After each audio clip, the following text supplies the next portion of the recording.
My name is Paul Crommert. I'm the head of the Small Projects Foundation, a small non-governmental organisation based in the Eastern Cape province of South Africa. I'm talking today about the Kistefos educational program, which we are doing in partnership with Kistefos Norway. The needs of poor, rural and peri-urban children within South Africa and especially the Eastern Cape are multitudinous. These children have their main opportunity to get out of such a culture of poverty and deprivation being the chance at a good education.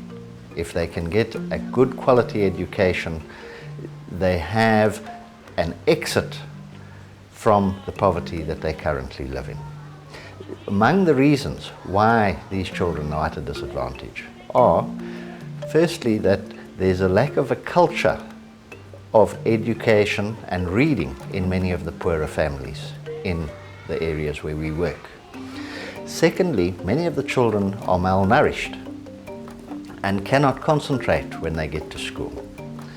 Another factor is that the parents tend to invest much more money in the boy child than the girl child, and so girls are often allowed to drop out of school.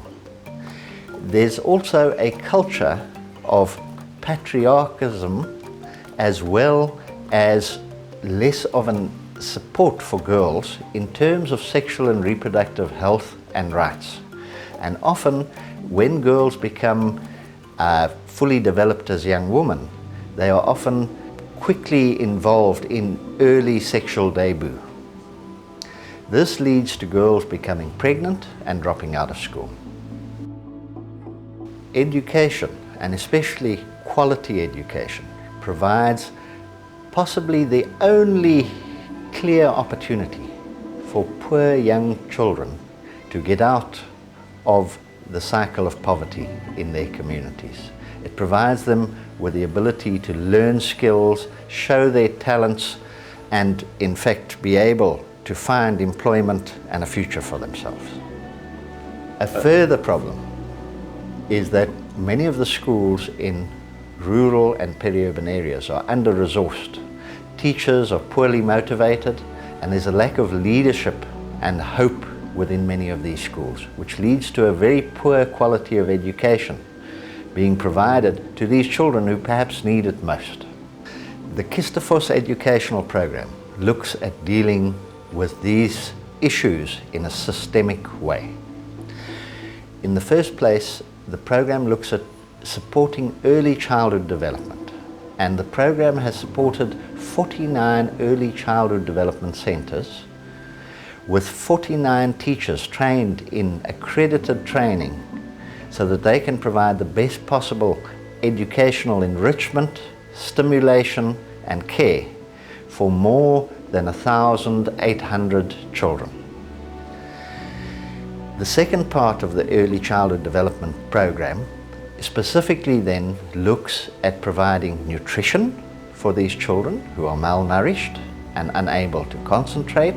It looks at providing support and empathetic care within the centre, and provides education for the parents and the grandparents to provide ongoing care and support for the children in the home.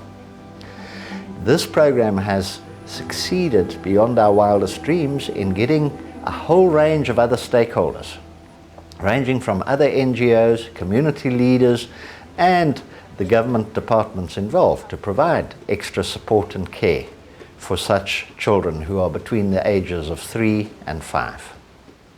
These early childhood development centres and the Kistefos educational program has managed to create a fun, safe and secure environment in which children are enriched, provided with love, care and support to really bloom and grow so that they are not in a disadvantaged position when they move on to primary school. In primary schools, the Kistefos educational program has supported 5 primary schools, and that involves teaching, mentoring and supporting 36 teachers and reaching over 2014 learners. This program is particularly exciting because it looks at building the whole school. It looks at training the headmasters, mentoring them, getting the support of the school governing bodies, and then providing actual technical skills to the teachers in English, mathematics, science, and in classroom management to be able to really provide quality education to the children. The program has succeeded in bringing in a culture of reading and learning. It's helped bring in mother tongue books that learners can start reading the stories and learning a love of books in their own mother tongue. It has helped set up small libraries in each school. It has engaged other stakeholders and role players to contribute library books and materials. And it has succeeded in setting up library clubs, after school reading, home reading clubs, and a range of other activities. In secondary schools, the program has targeted young girls and boys between the ages of 12 and 16 years.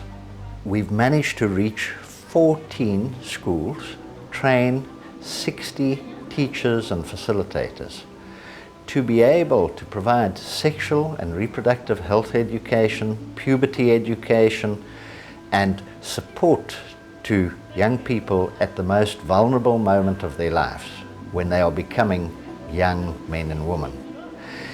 In terms of that, the program also helps them develop a vision for their future.